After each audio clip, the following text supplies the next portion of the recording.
जिसका कंडक्शन मेरे द्वारा किया जा रहा था। इसमें बॉयज़ में जो है टोटल 11 कैंडिडेट का जो है रैंक, टोटल 10 का मतलब रैंक बनता है, जिसमें 11 शामिल हुए हैं और गर्ल्स में 1 का रैंक बना है जिसमें 1 ही शामिल है। ठीक है, बताइएगा ये देखिएगा जिसमें रैंक सुना रहे हैं 10वें रैंक पे हैं दीपक जी 87-20-130 एमओ के साथ। ये दीपक जी जो है ओबीसी से हैं, ठीक है ना। 2 दीपक जी का रैंक बना है, इसलिए एक ओबीसी से हैं, याद रखिएगा। इसके बाद 9वें रैंक पे हैं प्रियांशु जी 131-132.8 एमओ के साथ। 8वें रैंक पे हैं अमरजीत जी 131-132.8 एमओ के साथ। 7वें रैंक पे हैं नीतीश जी 130-134 एमओ के साथ। 6ठे रैंक पे हैं पंकज यादव जी 129-136.2 एमओ के साथ। इसके बाद 5वें रैंक पे हैं रुपेश जी 128-138.4 एमओ के साथ। और आज चौथे रैंक पे हैं संयुक्त रूप से 2 दोस्त शामिल हुए हैं, जिसमें करमवीर जी और दीपक जी 126-142.8 एमओ के साथ। तीसरे रैंक पे हैं अंकित जी 99-21-151.8 एमओ के साथ। और सेकेंड रैंक पे हैं राजन जी 121-153.8 एमओ के साथ। और आज ऑल ओवर टेस्ट में पहले रैंक पे हैं प्रशांत प्रकाश जी 120-156 एमओ के साथ। और गर्ल्स में जो रैंक बना है एक गुंजा जी 135-123 एमओ के साथ। तो आएंगे 10वें रैंक पे दीपक जी 87-20-130 एमओ के। पेन नहीं निकाले हैं।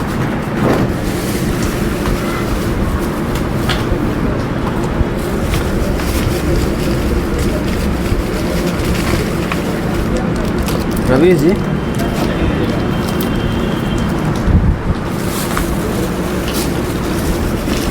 तो ये जो खड़े हैं बगल में, तो ये वर्तमान में भी सब इंस्पेक्टर के पोस्ट पे चयनित हुए हैं। तो इनका 1275 जो अभी दरोगा आया था, इसमें इनका चयन हुआ है। और इनके बारे में तो सभी लगभग जानते ही होंगे।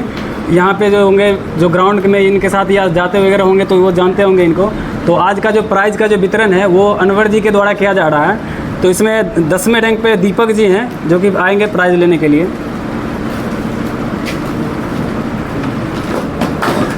नौवें रैंक पे हैं प्रियांशु जी 132.8 एमओ के साथ।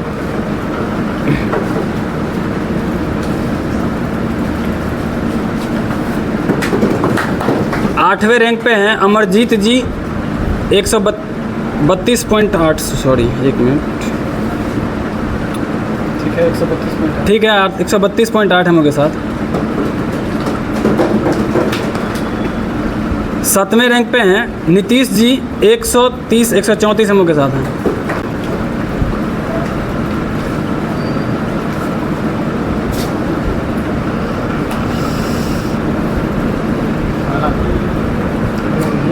छठे रैंक पे हैं पंकज यादव जी 136.2 एमओ के साथ। 5वें रैंक पे हैं रुपेश जी 138.4। और आज चौथे रैंक पे संयुक्त रूप से 2 दोस्त हैं करमवीर जी और दीपक जी।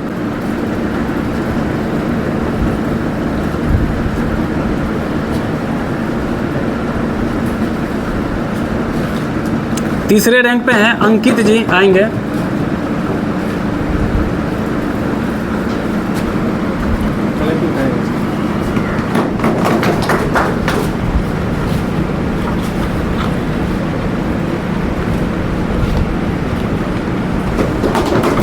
और आज सेकेंड रैंक पे हैं राजन जी।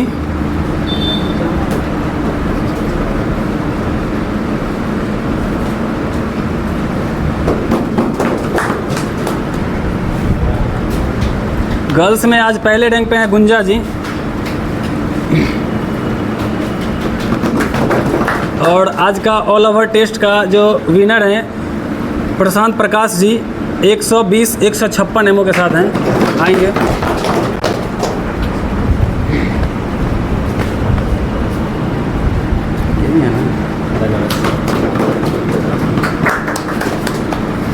तो आप जो है आप लोग जानते हैं कि जो ये अभी सब इंस्पेक्टर के पद पे चयनित हैं, तो अनवर जी जो है कैसे शुरुआत से ये अपना प्रिपरेशन किए थे और इनका जो है सिलेक्टेड कैसे हुआ, इनके पीछे कितना मेहनत रहा है, तो ये आपको बताएंगे कि आप ये शुरुआत से कैसे इनके पीछे तैयारी हुआ था। और इनका जो सिलेक्शन है बीपीएससी में भी 3 बार लगभग हो चुका है, बीपीएससी प्री में, मेंस में भी बैठे हुए हैं 2-3 बार, जो कि इस बार 69वीं में भी ये मेंस दे चुके हैं। तो आपको बताएंगे कि इनका लगभग जो भी लगभग एग्ज़ाम दिए हैं तो लगभग मैक्सिमम में इनका जो है चयनित मतलब जो है रिजल्ट लगभग हुआ है, भले फाइनल सिलेक्शन हो ना हो लेकिन रिजल्ट लगभग सभी में हुआ है। तो 64 पोस्ट पे जो आया हुआ था ईएसआई का, उनमें भी इनका सिलेक्शन हुआ था, लेकिन ये जो है उनमें दौड़ने के लिए नहीं गए थे क्योंकि इनका इससे पहले ये हो चुका था इसलिए। तो आपको बताएंगे ये प्रिपरेशन के बारे में कि ये कैसे ये अपना तैयारी किए थे, शुरुआत से इनका कैसा तैयारी रहा था। बहुत धन्यवाद। देखिए, सबसे पहले मैं आप लोग को ये कहना चाहूँगा कि आप लोग जो भी मतलब कि टेस्ट देते हैं तो यहाँ से जाने के बाद कितने लोग हैं जो एनालाइज करते हैं, हाथ उठाइए तो। हाँ, तो ये अच्छी बात है। जो नहीं हाथ उठा रहे हैं उनमें प्रॉब्लम है, क्योंकि आप इस टेस्ट का कोई वैल्यू नहीं है अगर आप घर पे जाके इसको अच्छे से तैयार नहीं करते। इसको आपको तैयार करना पड़ेगा। और एग्ज़ाम, किसी भी एग्ज़ाम का प्रॉपर कोई सिलेबस नहीं होता है, हम अपने लाइफ में यही जाने हैं। अगर आप सिलेबस से चलते हैं तो आज के टाइम पर एग्ज़ाम निकालना बहुत डिफ़िकल्ट है, क्योंकि वहाँ एग्ज़ाम में हर रोज़ पैटर्न चेंज होता है, जिस हिसाब से कंपटीशन है उस हिसाब से। पर यह है कि एक थ्रोली एक जीके जीएस जो होता है वो आपको एकदम पूरा तैयार रखना होगा, चाहे आप किसी भी एग्ज़ाम में बैठे। और दरोगा का सिलेबस कोई टफ़ नहीं है, मतलब बहुत नॉर्मल है।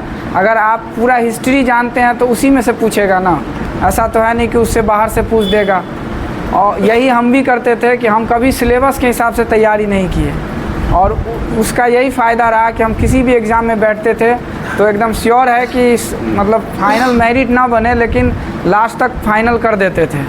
तो इसीलिए आप लोग अपना बेस को ना एकदम स्ट्रांग रखिए, क्योंकि हर बार आप ही देखे होइएगा कि 2446 में हो या 2213 में हो या 1275 में हो, जो लोग पढ़ के जा रहा है पुराने हिसाब से, वो वहाँ जाके अंदर से बाहर निकलेगा एग्ज़ाम दे के तो बोलता है कि अरे क्वेश्चन अलग टाइप का आ गया। तो वो चीज़ आपको सीखना पड़ेगा। और अभी बिहार के जो एग्ज़ाम हो रहा है, बिहार में जितना भी एग्ज़ाम, उसमें 2 सेक्शन पे आपको बहुत फोकस करना पड़ेगा। एक इकोनॉमिक को हम लोग छोड़ के चलते हैं, तो वो चीज़ को आप ध्यान दीजिए, वही आपका दरोगा पीटी में बहुत काम करेगा। वहाँ पे छटनी जो होता है इकोनॉमिक्स के वजह से ही होता है।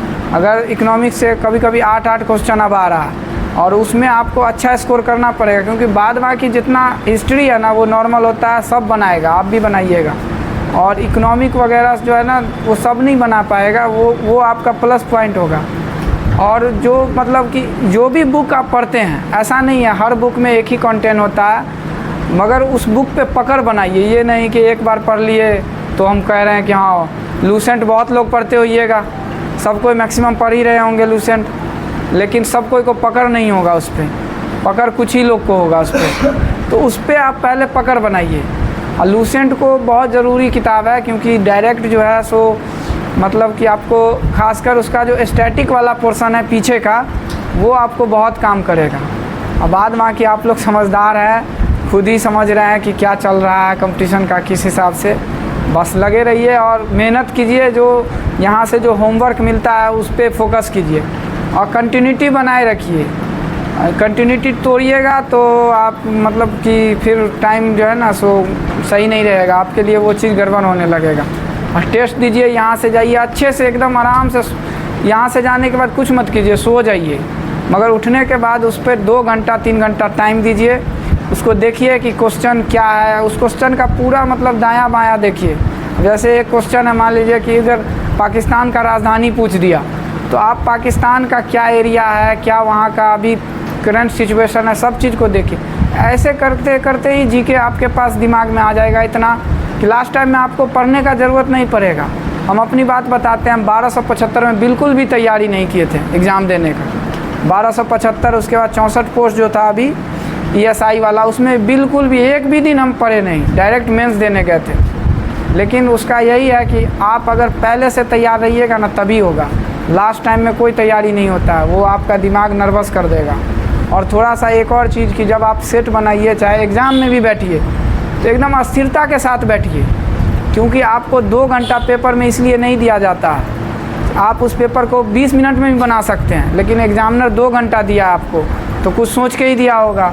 तो वो चीज़ पे जब भी क्वेश्चन देखिए आराम से, हर आदमी होंगे यहाँ पे जो 2-4 क्वेश्चन ऐसे ही गलती करते होंगे रोज़, वो मारते होंगे ए के जगह बी टिक मार ले, और 2 से 3 क्वेश्चन ही आपको मेरिट से आउट करा देगा, और 2 से 3 क्वेश्चन ही मेरिट के अंदर लाता है। तो उस चीज़ जब भी आप बनाइए पहले दिमाग को अस्थिर कर लीजिए, वहाँ भी टाइम देता है आपको अस्थिर करने का, 10 मिनट 20 मिनट पहले अंदर लेता है, इसीलिए कि आप एकदम अस्थिर हो जाए। जब अस्थिर हो जाइए उसके बाद हर क्वेश्चन पे आराम से पहले सोच लीजिए एक बार, और तब जाके, क्योंकि टाइम आपके पास पूरा है, बस ठीक है आप लोग लगे रहिए, हो जाएगा। इस बार आ रहा वैकेंसी भी आ रहा, एकदम हो जाएगा बिल्कुल। और ठीक है, धन्यवाद। अगर किन्हीं अगर स्टूडेंट को अगर कुछ पूछना हो इनसे तो वो एसआई के जैसे पोस्ट के या कुछ भी बारे में पूछ सकते हैं, अगर कोई क्वेश्चन पूछना है तो। हाँ बिल्कुल पूछ सकते हैं, अगर किसी को कोई डाउट है किसी चीज़ में तो।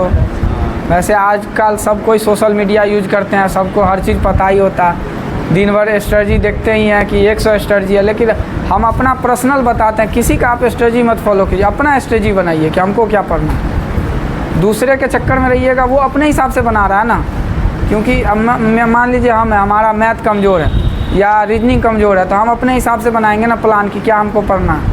अब आपका क्या कमज़ोर है वो आप जानते हैं, तो स्ट्रेटजी अपने हिसाब से बनाइए, और ज़्यादा से ज़्यादा मतलब कि अपने ऊपर टाइम दीजिए और पढ़िए। यही कहेंगे कि पढ़ना ही पड़ेगा, बिना पढ़े कोई उपाय नहीं है। ठीक है, धन्यवाद।